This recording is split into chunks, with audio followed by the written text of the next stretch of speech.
Welcome back to Tales of the Dark. You know, some nights are just supposed to be easy. You go out with your friends, you laugh until your stomach hurts. Maybe you stay out a little later than you planned. And most of the time, nothing happens. You get home, you crash, and you wake up the next morning with nothing but a headache and a few blurry photos on your phone. But then, there are those other nights, the ones where things just shift, not in a big, dramatic way. Not like a movie with sirens and screaming. It's quieter than that. It's subtle. It's the kind of wrong where you don't even realize the trap has been set until you hear the locks click. What you're about to hear is a story from 2023. A student, just a normal kid, who stepped into a car expecting a ride home and ended up in a situation they still, to this day, they can't fully explain. And the worst part, looking back on it, there was a moment, a tiny 3-second window where they could have stayed on the porch, where they could have just said no, but they didn't. So this happened back in 2023. I was a sophomore in college. You know that age, where you feel like you've got it all figured out, but honestly you're still basically a kid. It was a Saturday night, and me and a few roommates had trekked out to this house party about 15 minutes off campus. I remember it so clearly. The smell of cheap beer, the bass vibrating in the floorboards. It was loud, it was suffocating. Around 2:15 in the morning, I hit a wall. I was done. I had a lab at 9 the next morning and my brain was starting to feel like mush. My friends wanted to keep the party going, so I told them. Anyway, I told them I'd just grab a ride home. Simple, right? It's the responsible thing to do. I stepped outside. And man, that cold air, it hit me like a slap in the face. It was one of those suburban neighborhoods where everything looks the same. Identical houses, dark windows, quiet streets. It felt like I was the only person left awake in the entire world. I pulled out my phone, I ordered the ride. Less than a minute later, ping, accepted. Driver's name was Mark. Rating was 4.9, 5,000 trips. I remember looking at that rating and feeling safe. I remember thinking, okay, cool, easy. The car pulled up 5 minutes later, a dark sedan. I didn't even look at the plates. I just opened the back door and slid onto the seat. Hey, I said. I was trying to be polite, you know. How's it going tonight? The driver, he didn't turn around. He just gave this stiff, short nod. He had his hoodie pulled up tight, even though the heater was blasting. I figured, whatever, it's 2:00 a.m. He's probably just as exhausted as I am. I gave him the address, even though it was right there on his dash. He didn't say a word. He shifted into gear, and we pulled away from the curb. At first, everything was normal. We passed the diner. The streetlights were humming. I just leaned my head against the glass and started scrolling through my phone. But then, we made a turn, a sharp right, where it definitely, absolutely should have been a left. I looked up. My GPS showed us moving away from the university, straight toward the industrial district. You know the place. Warehouses, dead ends, no streetlights, just gravel and shadows. Hey, I said. I tried to keep my voice steady. I really did. I think you missed the turn back there, man. He didn't look at the mirror. He didn't even slow down. Shortcut, he said, his voice. It wasn't right. I mean, it sounded human, but it was so flat, no emotion, no, oh my bad. Just a shortcut. I checked my phone again. The signal bars, they were just gone, no service. I felt this cold spike of adrenaline shoot right through my chest. My hands started to sweat. Are you sure? I asked. I'd prefer the main road, if that's okay. He finally looked at me in the rearview mirror just for a second. His eyes were deep in the shadow of that hood. They didn't look like they were looking at me. They were looking through me. Like I wasn't even there. Yeah, he said, and he turned back to the road. We were out of the suburbs now. No more houses, no more fences, just trees. Big, dark, heavy trees leaning over the road like they were trying to hide the car from the sky. Hey. And my voice was shaking now. I couldn't help it. This isn't right. Just follow the GPS, man. Please turn around. He didn't answer. He sighed, this long, exhausted sigh, like I was being an inconvenience. Like I was a child asking too many questions. Then he said it. I know where I'm going. The way he said going, it sounded like a period at the end of a sentence, like there was no more room for debate. It sounded like a destination I didn't want to reach. I reached for the door handle. I didn't even think about it. I just pulled. Clack, nothing. I pulled harder. I threw my whole weight against it. My heart was thumping so hard I thought it would crack a rib. Child locks, I was trapped. I was trapped in the back of a car, moving 60 miles an hour into the dark. With a man who wouldn't even look at me, I started to panic, like real primal panic. The kind that makes your throat close up. The car started to slow down. We turned onto this gravel path. Trees on both sides. It was pitch black. I couldn't see the road anymore. I could only see the dust in the headlights. Then he whispered, "You'll be out soon." That was it. That was the moment. I knew, if I didn't do something right then, I wasn't coming back. I wasn't going to be another student in a lab at 9:00 a.m. I leaned forward. I clutched my stomach. I made this awful, wet, gagging sound in the back of my throat. I'm gonna be sick, I moaned. He didn't react. "I'm serious," I yelled, gagging louder this time. I made sure it sounded real. "I'm gonna puke all over your seats. It's everywhere. Stop the car." He swore a sharp, ugly word. "Jesus, fine, don't ruin the upholstery." He slammed the brakes. The car skidded on the gravel. I felt the seatbelt bite into my chest, and then I heard it click, the locks. I didn't wait. I didn't grab my phone. I didn't look back. I threw that door open and I ran. I didn't run down the road. I knew he could just reverse and catch me. I ran straight into the woods. I could hear branches tearing at my skin, thorns catching my clothes. I didn't care. I ran until my lungs felt like they were on fire, until I couldn't breathe. I hid behind this massive fallen log. I pressed my face into the dirt and I held my breath. I tried to make my heart stop beating so loud. I waited for the car door to slam. I waited for his footsteps in the leaves. I waited for him to come find me, but there was nothing, no engine, no footsteps, just silence, total terrifying silence. I stayed there for hours. I didn't move until the sun started to peek through the leaves. I finally found a road. Flagged down a truck. Made it to a station. The police, they checked everything, my phone, the app, my bank statements. There was no record, no mark, no dark sedan. My phone showed that I hadn't even opened the app that night. It was like I had stepped into a ghost. To this day, I still think about it every single night. If I hadn't made myself gag, if I hadn't gotten out of that car, where was he taking me? But look, that was just the beginning of the night. We have more to tell. Stay in the light. If you can. This has been Tales of the Dark. I didn't sleep that night, not even for a single minute.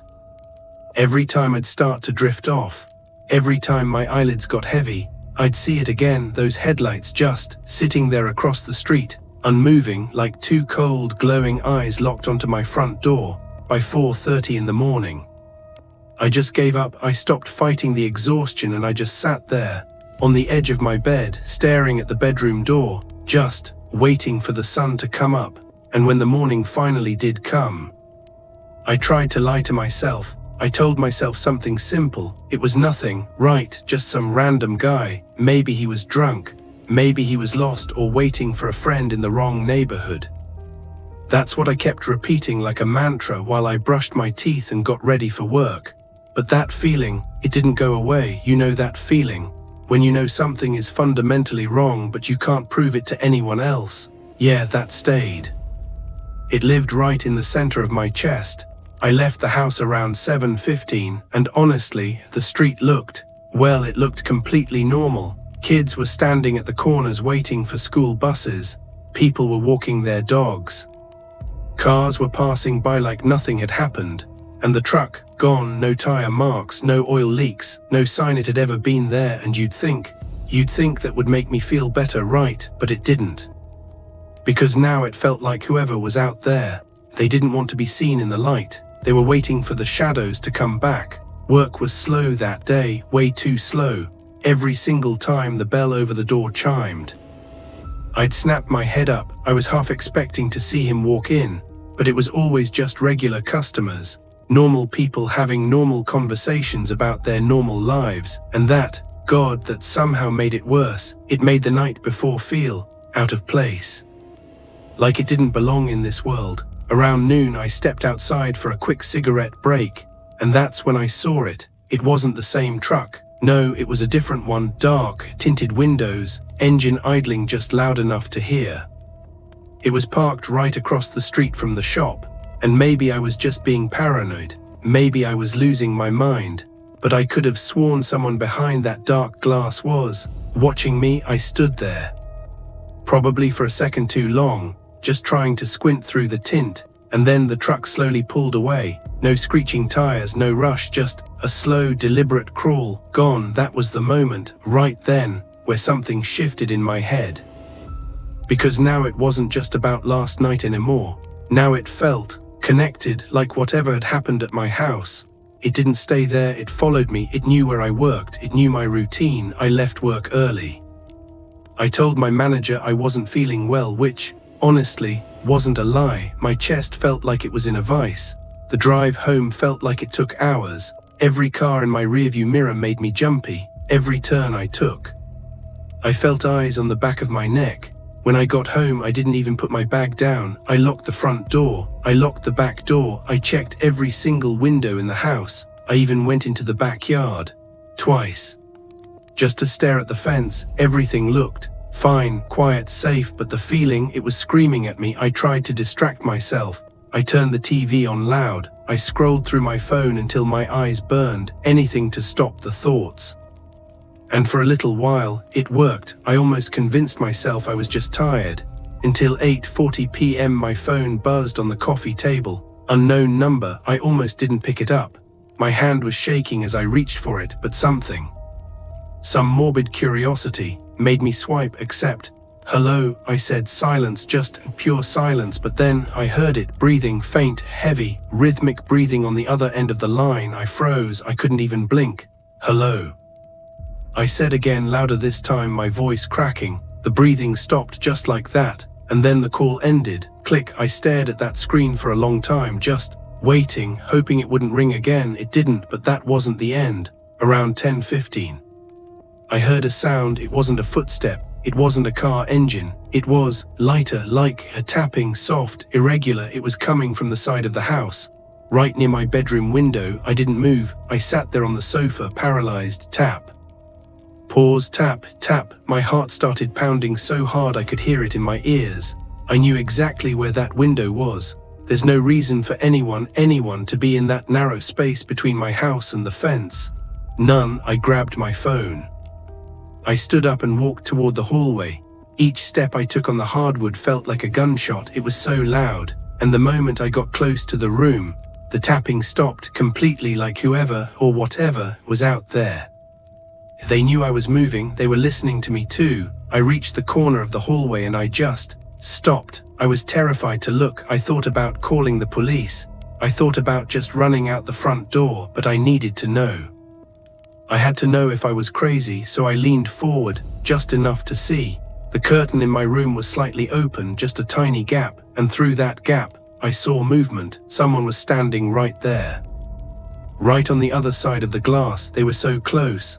I could see the outline of a shoulder, the curve of a head. They were perfectly still, just waiting, watching the dark room. I stumbled back, my breath hitched in my throat. And that's when the tapping came again. But it wasn't gentle this time. It was deliberate, heavy. Knock, knock, knock 3 times, right against the glass. I didn't wait. I didn't look back. I grabbed my keys and I bolted for the front door. I ran to my car, fumbling with the fob, my hands shaking so much I almost dropped the keys in the driveway. I hopped in, locked the doors, and slammed it into reverse. And as I pulled out, I made the mistake of looking. I looked toward the side of the house where the window was. There was no one there, just an empty yard, dark, still, like nothing had ever moved. But I knew, God, I knew what I saw. I drove for 20 minutes before I realized I was just going in circles. Aimless, terrified, because it wasn't just a feeling anymore. It wasn't paranoia. Someone had been outside my window. Someone had been close enough to touch the glass where I sleep. And the worst part, I don't know how long they were there. I don't know how many nights they've been standing there, just watching me. Before I finally heard the tap. Pause for 3 seconds. We aren't done yet. This story goes deeper than the glass. I didn't go back home that night. I couldn't, not after that. I ended up parking outside a 24-hour diner about 30 minutes away. It was one of those places that never really gets busy, just a few people scattered around, quiet conversations, the hum of old lights overhead. Normally it would have felt comforting, safe, but that night nothing felt safe. I sat in my car for a while before going in, just watching the parking lot, watching every car that passed, every person that walked by. I kept expecting to see that same truck or that same figure. Standing somewhere in the dark, waiting, but nothing showed up. Eventually I went inside, sat in a booth near the window, ordered coffee I didn't even want. The waitress asked if I was okay. I told her I was just tired. She didn't question it. I tried to calm myself down, tried to think logically. Okay, someone was outside your window, that's bad. Yeah, but it doesn't mean they've been following you. It doesn't mean it's connected to last night. But deep down I knew it was, because of the timing. Because of the phone call, because of that truck earlier, it all felt linked. Around midnight I finally started feeling a little more stable, not better, just less panicked. I decided I wasn't going back home, at least not that night. I booked a cheap motel on my phone. About 10 minutes from where I was. It wasn't anything special, just a basic roadside place. But I didn't care, I just needed a place where someone else was around. I got there around 12:40 a.m., checked in quickly, didn't say much. The guy at the front desk barely looked at me, just handed me a key and pointed toward the rooms. My room was on the far end, second to last. I remember hesitating for a second before unlocking the door, just standing there, listening, but it was quiet. So I went in, locked the door immediately, deadbolt, chain, everything. Then I checked the room, closet, bathroom, behind the curtains, even under the bed, nothing. I let out a breath I didn't realize I'd been holding. Okay, I said quietly to myself, you're fine. I sat on the edge of the bed, trying to relax, but I didn't take my shoes off, didn't turn the lights off, didn't even lay down because something still felt wrong, and I couldn't shake it. About 15 minutes later I heard it, footsteps, outside my room, slow, measured. My entire body tensed instantly. I stayed completely still, listening. The footsteps moved past my door, then stopped right outside. My heart started pounding again. I looked toward the door, waiting for a knock, waiting for something, but nothing happened, just silence. Then the footsteps started again, moving away. I exhaled slowly, trying to calm myself down. It's just someone going to their room, I whispered. But even as I said it, I didn't believe it, because something about those steps felt too deliberate, too slow, too aware. I stood up quietly and walked toward the door, carefully. I leaned in and looked through the peephole. Nothing. The walkway outside was empty, no one there. I frowned. That didn't make sense. I had just heard them right there. I stepped back, still staring at the door, and that's when I heard it again. But this time not outside. Inside, a faint sound from the bathroom, like something shifting. I froze. Every instinct in my body told me not to move, but I couldn't just ignore it. Slowly, I turned my head toward the bathroom door. It was slightly open, just a crack, and the light inside was off. I was sure I had left it on when I checked earlier. My throat went dry. "Hello," I said, barely above a whisper. No response. I took a step forward, then another. Each step felt heavier than the last. I reached the door, placed my hand on it, and pushed it open. The light flickered on. The bathroom was empty, nothing out of place, nothing moved. I stood there for a few seconds just staring, then I let out a shaky breath. "You're losing it," I muttered. I turned around to leave and stopped, because the main room wasn't how I left it. The curtain was open, just slightly, and I knew for a fact I had closed it. Slowly I walked toward the window, every step filled with dread, and as I got closer I saw it, a reflection in the glass behind me, someone standing in the room. I spun around instantly, nothing. The room was empty completely, but when I looked back at the window, the reflection was still there. And this time it moved. I didn't breathe. I don't even think I blinked, because the reflection was still there, standing behind me. But when I turned around, there was nothing. Empty room, same as before. I slowly looked back at the window again. Still there, a figure, tall, unnaturally still. It wasn't clear enough to make out a face, but I could tell one thing: it was facing me. My chest felt tight, like something was pressing down on it. I tried to move, tried to step away from the window, but my body hesitated, like some part of me didn't want to turn my back on it. Then the reflection moved, not a full step, not even close. Just a slight shift, like it leaned forward a little closer to me. That was enough. I stumbled backward immediately, turning around again, nothing. But this time something felt different. The air, it didn't feel empty anymore. It felt occupied, like someone was in the room with me. Even if I couldn't see them, I backed away slowly, keeping my eyes moving. Door, bathroom, corners, bed, nothing, but I couldn't shake it, that feeling. Then I heard it.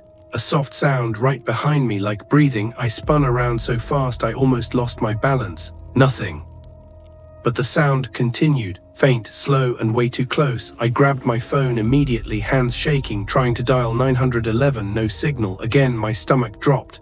How is there no signal? I whispered. I had service earlier. I booked the room, used the internet, everything, but now nothing. That didn't make sense. Unless I stopped that thought immediately, because I didn't want to finish it. I didn't want to believe this wasn't normal, but deep down I already knew something was very wrong. Then a knock, loud, sharp, on the door. I flinched so hard my phone slipped out of my hand. The knock came again, 3 times, slow. Even my heart was pounding so loud I could barely hear anything else. Front desk, a voice said from outside. I froze. I hadn't called anyone. I hadn't complained. There was no reason for them to come here.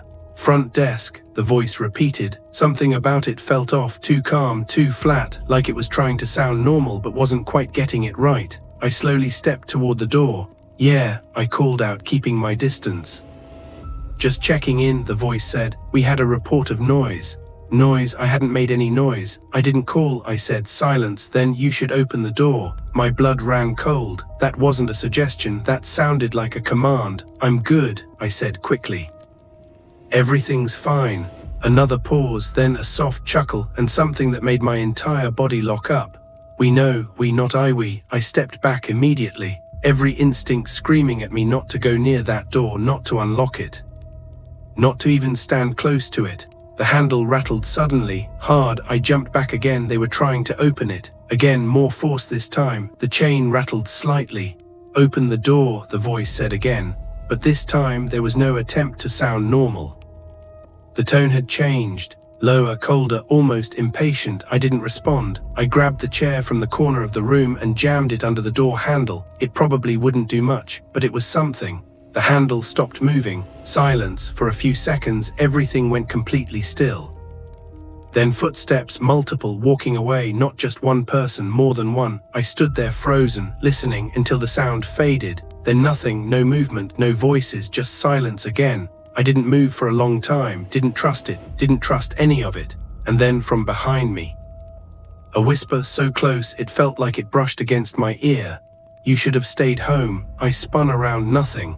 But this time I didn't look at the window because I already knew what I'd see. And I wasn't ready for that. I didn't move, I couldn't.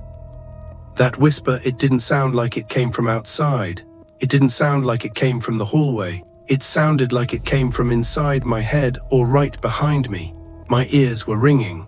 My hands were shaking so bad I could barely feel my fingers. You should have stayed home. The words kept replaying. Over and over. I slowly turned around again. Nothing. Same room, same walls, same silence, but it didn't feel empty anymore. It felt crowded, like something was standing just outside my vision, watching, waiting for me to slip. I grabbed my phone again. Still no signal, not even a bar. That didn't make sense. It couldn't make sense. I walked toward the window again, then stopped halfway. No, I didn't want to look, because whatever I saw before, it wasn't normal. And I had this feeling that if I looked again, it wouldn't just be in the reflection anymore. It would be there, in the room. So instead I backed away, kept my eyes on the door. I needed to get out. That was the only thought in my head now. Not wait. Not figure it out, just leave. I grabbed my keys, slowly moved toward the door. The chair was still wedged under the handle. I pulled it away quietly. Every small sound felt too loud, like it would alert someone or something. I placed my hand on the handle and paused. Because what if they were still out there? What if opening the door was exactly what they wanted? My heart was pounding so hard it felt like it was shaking my entire body. But staying inside didn't feel safe either. Nothing felt safe, so I made a choice. I unlocked the door slowly, carefully, then pulled it open just a crack. The hallway outside was empty, dim lights, still air, no movement. I opened it wider, stepped out, and immediately looked both directions. Nothing, no one, but something felt off. The doors. Every single room door along the walkway was slightly open, just a few inches, like someone had gone down the line and opened them all. My stomach dropped. That wasn't normal, that wasn't random, that was intentional. I stepped out fully now, closing my door behind me, and that's when one of the doors slowly creaked open further. Not mine, the one across from me. It moved just enough to show complete darkness inside, and then a shape standing in the doorway, tall, still. I couldn't see a face, just a figure. And then another door opened, further down. Then another, one by one, doors opening, figures appearing, standing there, watching. My body locked up. I couldn't move, couldn't think, because now I understood something I didn't want to understand. There wasn't just one of them. There were many, and they weren't hiding anymore. They were showing themselves, slowly, deliberately, like they knew I had nowhere left to go. Then one of them stepped forward, just one step. That was enough to snap me out of it. I turned and ran, didn't care where, didn't care how, just ran. My footsteps echoed down the walkway. My breath was loud. Too loud. Behind me I heard movement. Multiple footsteps, fast, not chasing at full speed, but following, keeping pace. Like they didn't need to rush, like they already knew how this would end. I reached the stairs at the end of the building, almost tripping as I took them two at a time, hit the ground running. The parking lot was empty, no cars, not even mine. I stopped for a split second, confused, panicked. Where was my car? I parked it right there. I knew I did, but it was gone. Every car was gone. The entire lot was empty, except for one, a dark vehicle parked near the exit. Engine running, headlights off, and the driver's door slowly opening. I took a step back because I already knew whatever stepped out of that car wasn't going to let me leave. The driver's door opened slowly. No rush, no hesitation, just a quiet, controlled movement, like whoever was inside knew I wasn't going anywhere. I stood there frozen, heart pounding so hard it felt like it was shaking my vision. A foot stepped out first, dark shoe, heavy. Then the rest of the figure followed, tall, broad shoulders, head slightly tilted downward. I couldn't see the face, not clearly, but I could feel it. They were looking straight at me. Behind me I could still hear movement, those footsteps getting closer, not running, walking, slow, deliberate. Like they were closing in from both sides. I turned my head just enough to glance back. The walkway was no longer empty. They were there, standing at the top of the stairs, in the doorways, along the railings, silent, still, watching, waiting. My chest tightened. This wasn't random. This wasn't a coincidence. This was planned. Every step, every moment, from the ride to the house to the motel, it all led here. And now there was nowhere left to run. The figure by the car took a step forward, then another. I backed up instinctively. My foot hit the edge of the curb. I almost fell. "Please," I said, my voice barely working. "I don't want any trouble." No response, not a word, just that slow, steady approach. And then something snapped inside me because I realized something. They weren't rushing, they weren't chasing. They weren't even trying to grab me yet, because they didn't need to. They thought I was already trapped. And that gave me one thing, a small window. I turned and ran, not toward the car, not toward the building, but toward the road. My legs burned instantly. Adrenaline kicking in hard. Behind me the footsteps changed.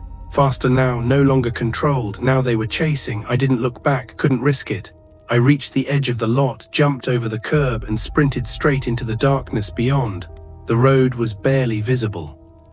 Just a long stretch of black. No lights, no cars, nothing. I kept running anyway. Branches scratched my arms as I cut too close to the trees. My lungs burned, my vision blurred, but I didn't stop because I could still hear them. Behind me, not one, not two, many.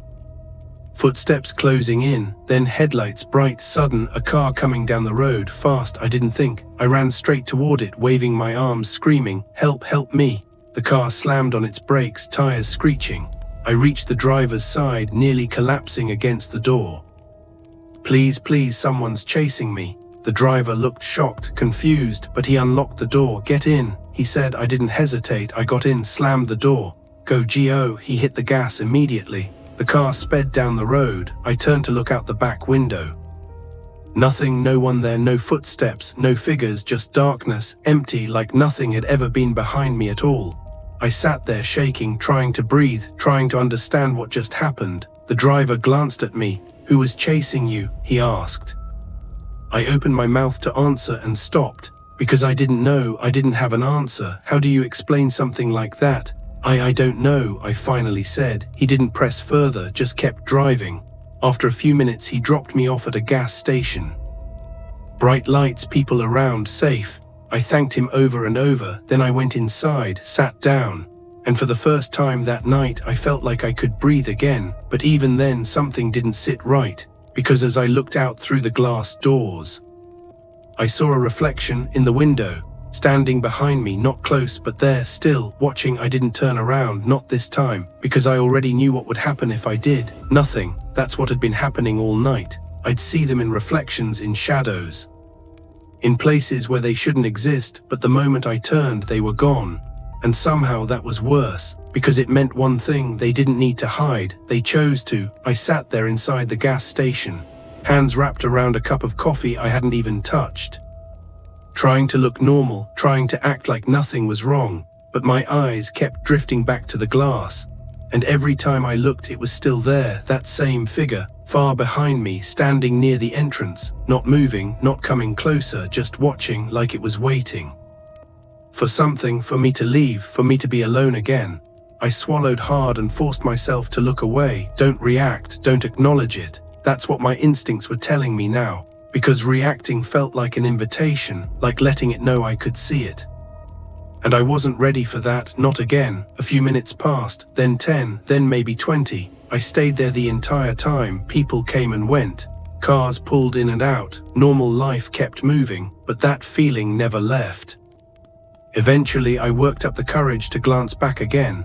The reflection was gone. I felt a small wave of relief, but it didn't last, because deep down I knew it didn't leave. It just stopped showing itself, and that was worse. I stayed at that gas station until morning. Didn't sleep, didn't move much, just sat there watching, waiting. When the sun finally came up, I felt a little safer, not completely, but enough to move. I stepped outside slowly, looked around, nothing unusual, no dark vehicles, no figures, no one watching, at least not that I could see. I called a cab, didn't even think about going back to that motel. I left everything behind. My bag, my clothes, even my car, none of it mattered. I just wanted distance. As much distance as possible. The ride home felt unreal, like everything that happened was something my brain made up to cope with something else. But then my phone buzzed. I looked down, no caller ID, just a message, a text, 3 words: "We see you." My blood ran cold. I looked out the window immediately. Cars passing, people walking, normal, but then, in the reflection of the cab window, I saw it again. Not just one this time, multiple, standing along the sidewalk, perfectly still, watching the car drive by, watching me. I turned around, nothing, empty street. I faced forward again, gone. I gripped my phone tightly. And for the first time, I understood something I wish I didn't. This wasn't about that night. It wasn't about the motel or the house or the ride. Those were just starting points. They weren't following me, they had chosen me, and wherever I went, they would be there, watching. Waiting for the moment I made a mistake, for the moment I was alone again. So if you ever feel like someone's watching you, if you ever catch something in the reflection that doesn't belong there, don't ignore it. And whatever you do, don't try to understand it. Because once you notice them, they notice you back. And they don't forget, they never forget. If you are new here, subscribe to Tales of the Dark, where every story gives you a nightmare.